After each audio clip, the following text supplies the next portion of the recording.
FA-18 that I put into those tall reed things over there had a power issue, and we ran out of juice and the thing went into the bush.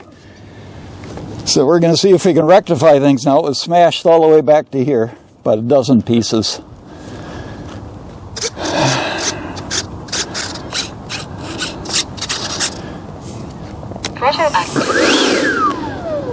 Okay, I think we were good to go. Is this a new maiden after repairs? Yeah. Mm-hmm. Okay. Yep.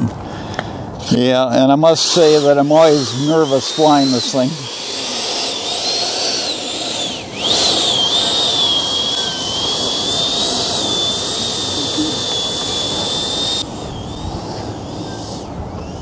Okay, taking off left to right.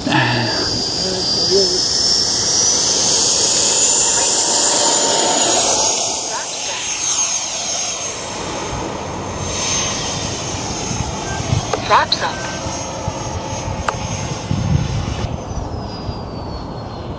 But actually, the trim and everything is pretty nice. Might be pulling a little bit to the right. Okay, I'm going to go ahead and dirty it up and get ready to land. Flaps down.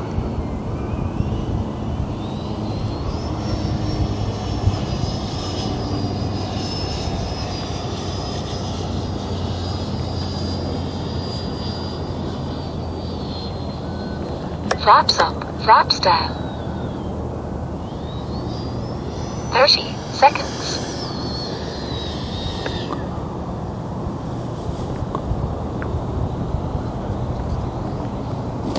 Hey, well done. Ah, can breathe again. 20 seconds. We had the FA-18 up today. A couple nice flights.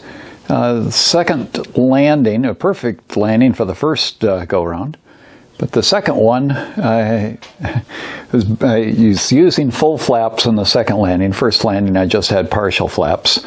And with a full flaps, it's really putting on the brakes. So anyway, I'm coming in under power the whole time.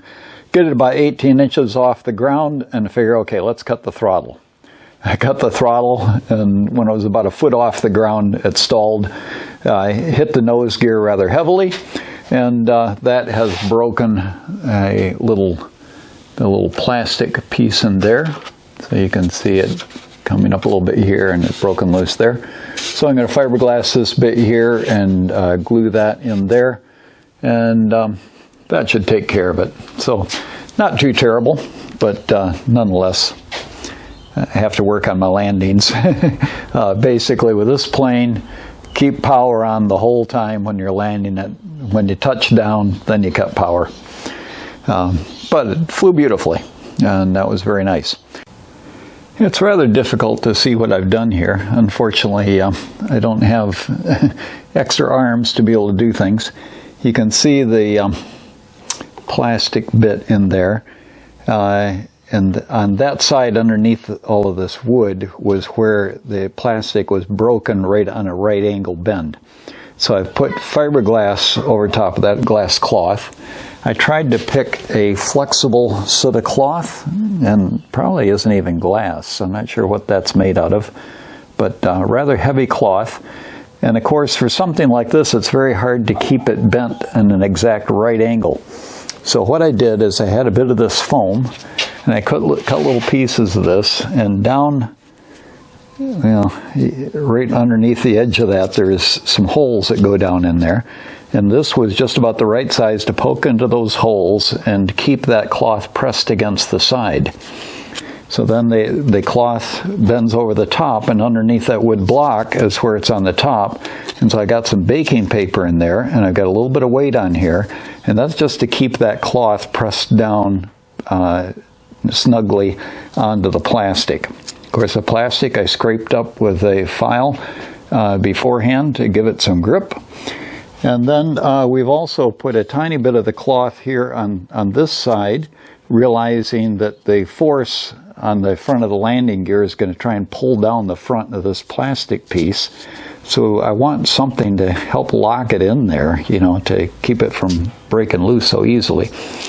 And then as far as getting glue into it underneath, what I did is I put this box on the floor and I stood the airplane with the exhaust nozzles sitting on the box down there to where I could get at this thing vertically from underneath.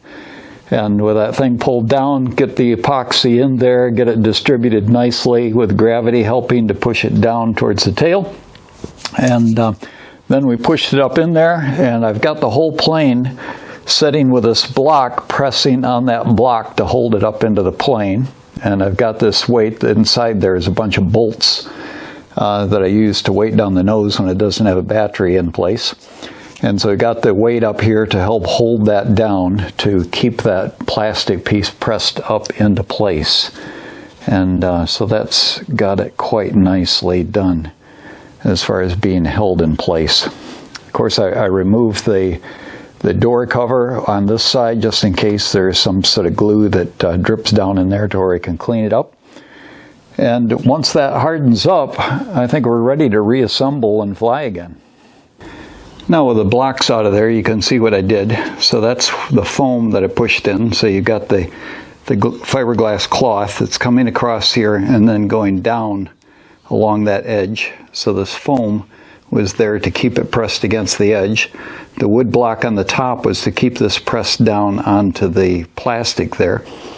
I've used epoxy with it, and the epoxy is going all the way back to the edge. So that should help as far as the strength. And then, of course, you could see earlier this stuff that I did here. And the bottom was just simply holding this thing up to where it would be staying in position. We've got a busted off lug here for the screw to go in, so I'll just need to use a slightly longer screw for that one.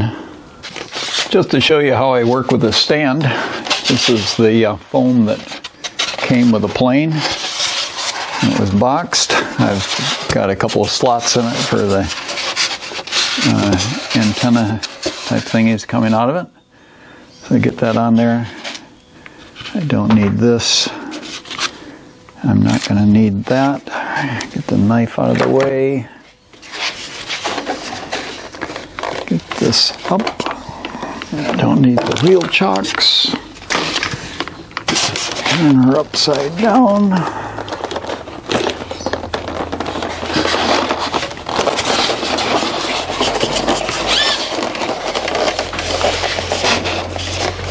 Making sure I got clearance to the fins in the back.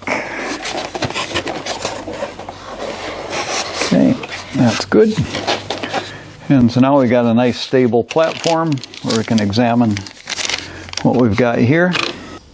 As you can see now, here's the mounting for the nose gear. It's been pushed down where the epoxy has come out a little bit. It's kept it down in there next to the foam. That was glued on the inside. I guess I could add a little bit of something on the outside to just sort of strengthen that joint a little bit. And basically looking good. I noticed that there was a bit of a gap in the two halves of the foam in here. So I put just a little bit of Gorilla Glue in it because that's good for filling gaps. And then I put the masking tape down over it and then pushed in this foam, which I'll pull out afterwards just to hold it down in there. And essentially, as I've shared before, Gorilla Glue, if you can more or less force it to go down into things by putting tape over the outside of it and that type of thing to keep it from coming out, then it will push itself down into gaps and things like that to fill things in. So that's why I use the Gorilla Glue there, and that's how I've handled it. I was putting on the spring over here, and you see the little plastic boss that comes out to hold the spring, and you see where it's lacking one over here. I busted that off. So I'm going to take a piece of wire and go around there and attach the spring with a piece of wire. You can buy replacement parts, but as I was looking for replacement parts for this, I think it was about $40 to buy a package of plastic bits that were similar to that. And you'd still have the question of getting the thing out and all. So similar thing here.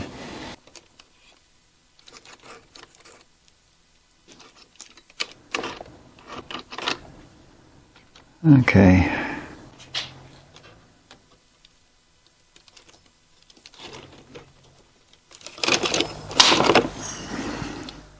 Okay. That looks good. I've added epoxy down here in that spot where it was broken on the inside, so it's got the fiberglass on the outside, and here on the inside it's got a little bit of epoxy along with a tiny bit of that same cloth. Well, as you can see here, with the Gorilla Glue having gone into that crack there and having had the tape on it with that foam pressing down on it, kept all the glue right in the crack, and that's provided some additional strength in there.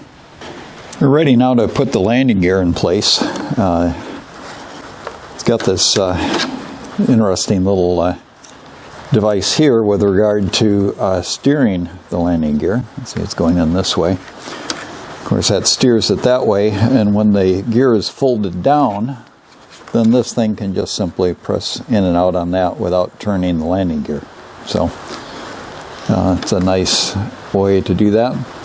On the strut here, it's just got a couple little bosses that go into the slidey thing there. So we put that in first, put those in sideways, just turn it to engage that. That is just there for looks. It doesn't actually do anything. Okay, then we've got our gear that goes in place.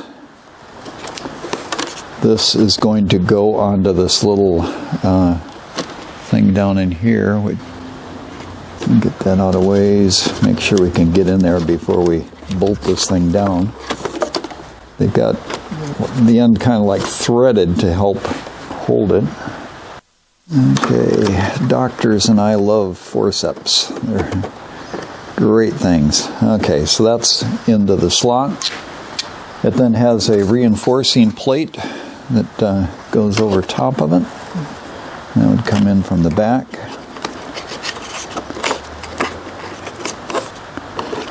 And now get it back in its spot over the holes. There might go. Yeah, okay. The lead for the servo needs to go below the other servo. Okay, so we got these standard set of screws that are used for most everything in here. Get it nice and straight, get it going. Okay, we'll get them all started before we snug them up. We definitely do not want to over tighten these things. Okay, that's those in place. And I see our servo rod, control rod came out. That goes back in fine, so that would have been okay. Before we can finalize that, we'll need to hook up the radio. But it looks like the servo arm is just a little bit forward. And doesn't want to move very easily. So I'm going to put this about in the middle and just snug up that connector on it. The grub screw. And then we will adjust that with the radio on. Okay, so now we got the various leads.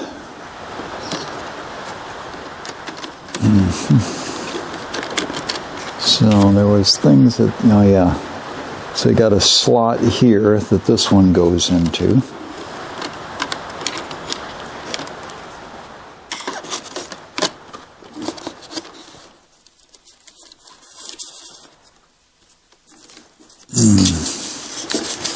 And with it, the gear down in this position here, this can be pretty well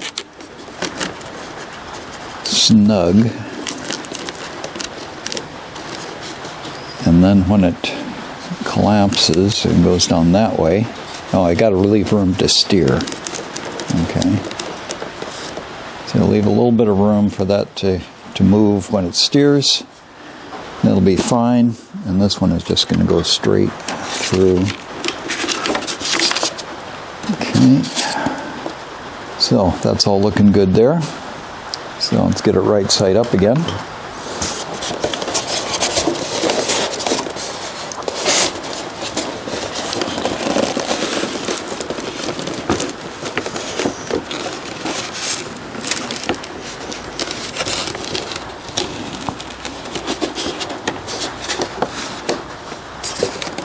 Keep in mind this thing doesn't like to sit right side up unless it's got weight in the nose. And we need our wheel chocks to keep it from rolling away.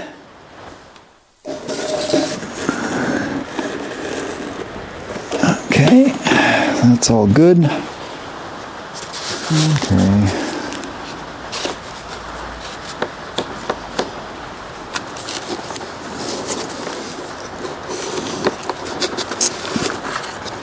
And we need to get these things plugged in. And we've got this plywood underneath here that we want to get underneath. And Surgeon Jim gets it all through there. Okay. Where's it going to go in the middle? I think I'll just put some tape on them just to keep them positioned nice and neatly where they're not going to get pinched or anything. Okay, so put them nicely in the middle. Put the tape across there to hold them there in the middle. They're coming up the back nicely now. You plug them back into the board where they belong. Not strobe light. Takeoff light. I don't know why it's a takeoff light, not a landing light. Seems like it'd be more important. Yeah, I guess they're both important, aren't they? Nighttime, you got to see where you're going when you're taking off too. These channels here are for inputs that are coming from the receiver. Okay. So, where's the elevator? Let's see where the elevator is going. Elevator. Elevator is on that one. And that one is going someplace. They must have a Y connector on those elevator servos in the back there. And that's going directly to that. They're not using the block here. Okay, so that's, I think, what's happening with the elevator. Okay, for the nose retract, let's put in landing gear. So we're all going to retract at the same time. That's what we want. Light is on the takeoff light. The power cable out of the way. Put this down in here to where we're not pinching anything. Wires go behind it.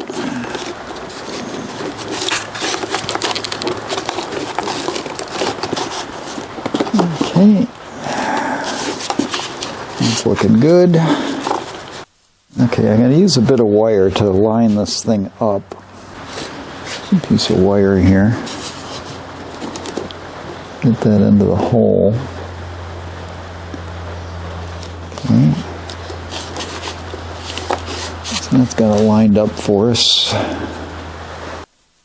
Okay, now this other one, I want a longer screw. I'm going to start out with one that's longer and skinnier just to see if I get any grip, because I'm going to go deeper into it and I don't know how big the hole is as it goes in deeper. It must be stainless steel, huh? This screwdriver is slightly magnetic, but that one didn't stay on there. No, that's not quite enough. I need a bigger one. Yeah, let's try that one.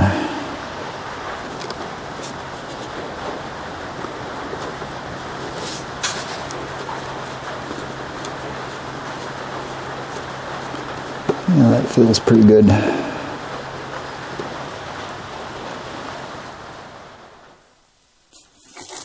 Okay. It's looking pretty good. Get this guy up there. This needs to be straight for the stability to work properly. So one antenna down into the tube down here, and the other one is up here. And slot that into there. Okay, let's see if things work.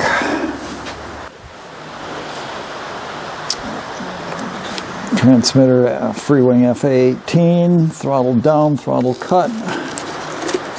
Let's plug her in.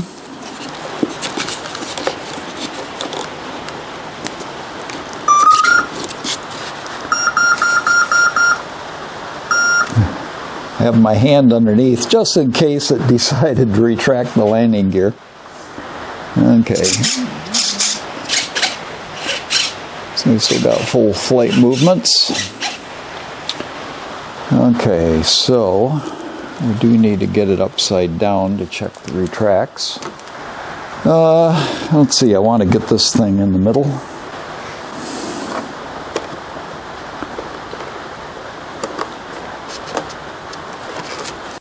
It looks mighty straight. Okay, going to the right, going to the left.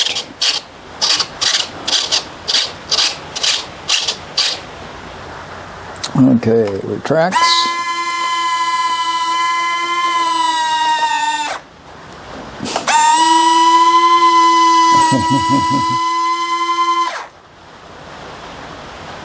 So, we must have that servo plugged in the wrong place. Well, I'm looking where I plugged in the nose gear retract. I got it in that one right there. Feels a bit loose.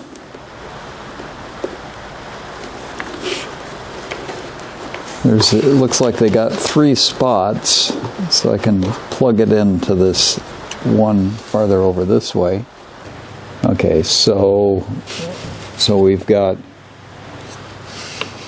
the rudder here is the 4th one, so 1, 2, 3, 4. The next 3 should be gear. Yeah, I should include on both sides of that. So I think I had it on the outside. We'll put it on the inside and see if that makes any difference. And we're putting the dark one to the back.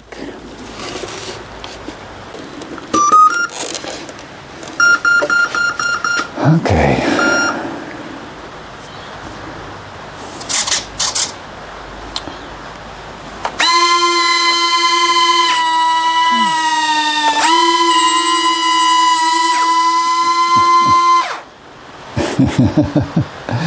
Okay, what gives? Okay,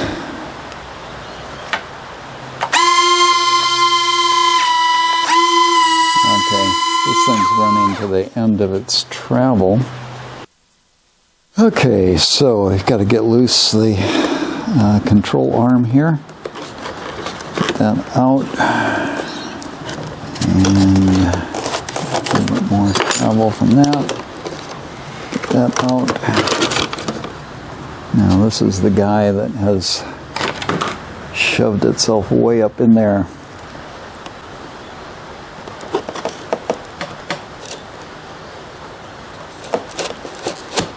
That's where it goes. Just like that. I'm not going to glue that. It's just for looks anyway. And it's not going anywhere. It's in that slot down in there. Okay, so I'll get this back in place again. Okay, let's give this another test. See if we can get it to go. Throttle down, throttle cut. Transmitter course is on.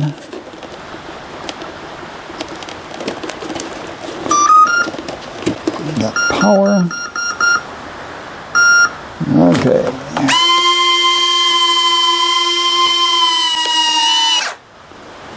Pretty good.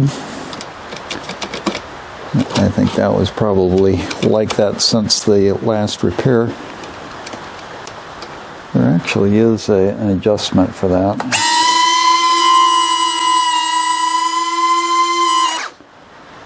That's in the position to give it more travel. That's on the top one. This is on the top one. So just something about how that got glued together back when it was repaired the last time. That's all fine. Well, there she is, all set to go again. A great jet. I'm looking forward to the next time to getting her up. Well, in the meantime, you have a great day and enjoy your flying.